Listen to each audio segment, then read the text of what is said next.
Hi, welcome back to another video. As you can see, நான் இப்போ ஒரு shopping மாலில் இருக்கேன். என்னை சுற்றி பீப்புள் எல்லோரும் ஷாப்பிங் பண்ணிவிட்டு என்ஜாய் பண்ணுறாங்க. அவங்க மேபி யோசிக்கலாம் என்னை பார்த்து நான் என்ன ஃபோனில் தனியாக பேசிகிட்டு இருக்கேன் அப்படின்னு. ஸோ அதுதான் நான் இந்த வீடியோவில் சொல்ல வர விஷயம். ஸோ நிறைய பேருக்கு இந்த ஃபியர் ஆஃப் ஜட்ஜ்மெண்ட் இருக்கும். லைக் நம்மளை பார்த்து என்ன சொல்லிடுவாங்களோ, இல்லை நம்ம பண்ணுறதை பார்த்து சிரிச்சிருவாங்களோ, இல்லை நம்ம ஃபெயில் ஆகிட்டோன்னா அவங்க என்ன நினைப்பாங்க அப்படிங்கிற மாதிரி தாட்ஸ் தான். பட் டு பி ஃப்ரங்க், நான் இப்போ இந்த வீடியோ ரெக்கார்ட் பண்ணிட்டுருக்கேன். No one is noticing me actually. So அதையும் மீறி ஒரு சில பேர் பார்த்தாலும் ஹார்ட்லி 1 or 2 seconds அது பார்த்துட்டு அவங்க வேலையை பார்த்துட்டு போயிடுறாங்க.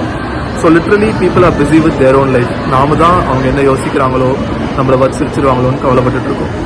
So this is what I just wanted to share. So நல்லா புரிஞ்சுக்கோங்க, நம்மளோட கம்ஃபர்ட் ஜோனில் we cannot achieve anything. எப்போ நம்ம கம்ஃபர்ட் ஜோனை விட்டு வெளியே வரோமோ that's where magic begins to happen. So நீங்களும் இந்த மாதிரி உங்களுக்கு பிடிச்ச விஷயத்த பண்ணணும்னு நினச்சிட்டு இருக்கீங்க, பட் ஏதோ விஷயத்தினால தயங்குறீங்கன்னா ஸ்டார்ட் டூயிங் இட். அந்த சின்ன வாய்ஸ், யார் நம்மளை என்ன நினைப்பாங்களோ அப்படிங்கிற வாய்ஸை ஜஸ்ட் இக்னோர் பண்ணிட்டு ஸ்டார்ட் டூயிங் இட். நல்லா புரிஞ்சுக்கோங்க, இந்த ஃபியர் ஆஃப் ஜட்ஜ்மெண்ட்டுங்கிறது நமக்கு நாமளே போட்டுக்கிற ஒரு மைண்ட் பிளாக் தான். எப்போ வேணால் அதை விட்டு வெளியே வந்துடலாம். அண்ட் நல்லா புரிஞ்சுக்கோங்க, கான்ஃபிடென்ஸுங்கிறது நம்ம அச்சீவ் பண்ணுற ஒரு விஷயம் கிடையாது. we have to build it. அது எப்போ பில்ட் ஆகும்னா, நம்ம பண்ண வேண்டிய விஷயத்த பிடிக்குதோ இல்லையோ, நம்ம ரெடியாக இருக்கோமோ இல்லையோ, நம்ம இன்செக்யூராக இருக்கோமோ இல்லை நல்லா ஃபீல் பண்ணுறோமோ, பண்ண வேண்டிய விஷயத்த பண்ணால் மட்டும்தான் we can build confidence.